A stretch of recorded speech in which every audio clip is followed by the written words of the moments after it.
Time travel अभी भी एक कल्पना है और टाइम मशीन एक ऐसे उपकरण की कल्पना है जिसमें बैठकर मनुष्य पास्ट या फ्यूचर के किसी भी समय में अपनी पूरी मानसिक और शारीरिक क्षमताओं के साथ जा सकता है।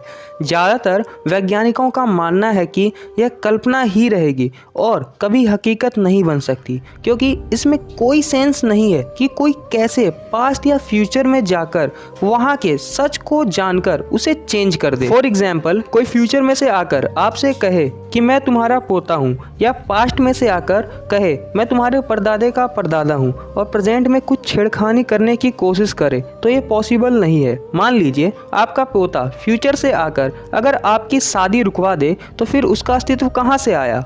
जब आपकी शादी ही नहीं हुई तो आपका पोता फ्यूचर से कैसे आया? वैज्ञानिक कहते हैं कि जो घटना घट चुकी है उसका दृश्य और साउंड ब्रह्मांड में मौजूद जरूर रहेगा। जिस तरह आप एक फिल्म देखते हैं उसी तरह वह टाइम मशीन के द्वारा दिखाई देगा। आप उसमें कुछ भी बदलाव नहीं कर सकते। मैंने ये आपको जितनी भी बातें बताई ये सभी एज्यूम की गई बातें हैं, मतलब वैज्ञानिकों ने जैसा अनुभव किया वैसा बता दिया। लेकिन अगर हमें टाइम ट्रेवल से जुड़े रहस्यों को जानना है तो हमें इसके हर पहलुओं को बारीकी से समझना होगा। इसी में से एक पहलू है हिंदू धर्म के वेद और पुराण, जिसमें कई जगहों पर टाइम ट्रेवल जैसी चीज़ों का जिक्र किया गया है। जैसा कि मैंने आपको पहले की वीडियोस में बताया है कि आज से तकरीबन 100 वर्ष पहले से मनुष्य ने ब्रह्मांड के बारे में ज़्यादा जानकारियाँ इकट्ठा की हैं। तो आज से 5000 वर्ष पूर्व और उससे भी प्राचीन धर्म ग्रंथों में टाइम ट्रैवल जैसी चीज़ का वर्णन होना कितनी रहस्यमयी बात है, जो कहीं ना कहीं ये तो साफ साफ दिखाता है कि प्राचीन लोगों से टाइम ट्रैवल का संबंध जरूर होगा। फॉर एग्जाम्पल, काकुदमी कौस्थली के राजा थे। उनकी एक पुत्री थी जिनका नाम रेवती था।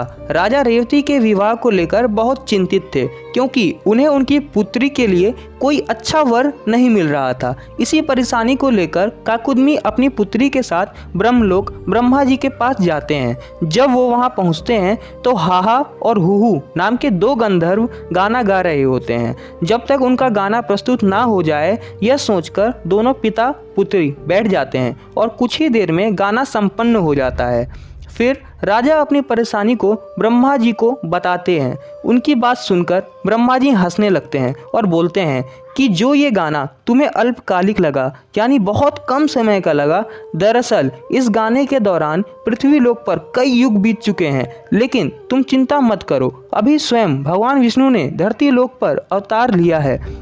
उन्हीं के बड़े भाई यानी बलराम जी पुत्री रेवती के लिए योग्य वर हैं। फिर राजा ने पृथ्वी लोक पर आकर बलराम से रेवती का विवाह संपन्न करा दिया। लेकिन जब वो पृथ्वी लोक पर आए तो उन्होंने नोटिस किया कि लोगों के व्यवहार और आकार में अंतर आ चुका था। अब क्वेश्चन ये आता है कि क्या आज के समय में ये चीज़ें होती हैं? तो एक साइंटिफिक रिसर्च में पता चला है कि जो एस्ट्रोनॉट्स स्पेस में रहकर दोबारा धरती पर आते हैं उनकी लाइफ में भी कुछ सेकंड्स का डिफरेंस आता है।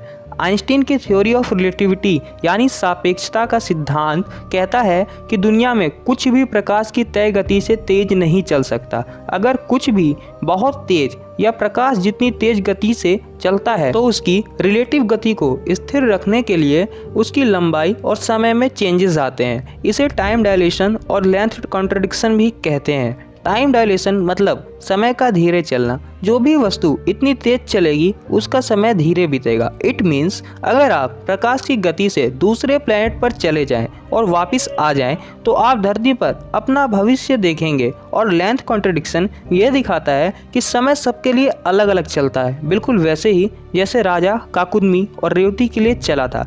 जिससे ये पता चलता है कि थ्योरी ऑफ रिलेटिविटी का कनेक्शन कहीं ना कहीं एंशिएंट टाइम ट्रेवल से जुड़ा हुआ है। और इससे ये भी प्रूफ होता है कि थ्योरी ऑफ रिलेटिविटी भविष्य में टाइम ट्रेवल करने के लिए बहुत ज़्यादा महत्वपूर्ण होने वाली है।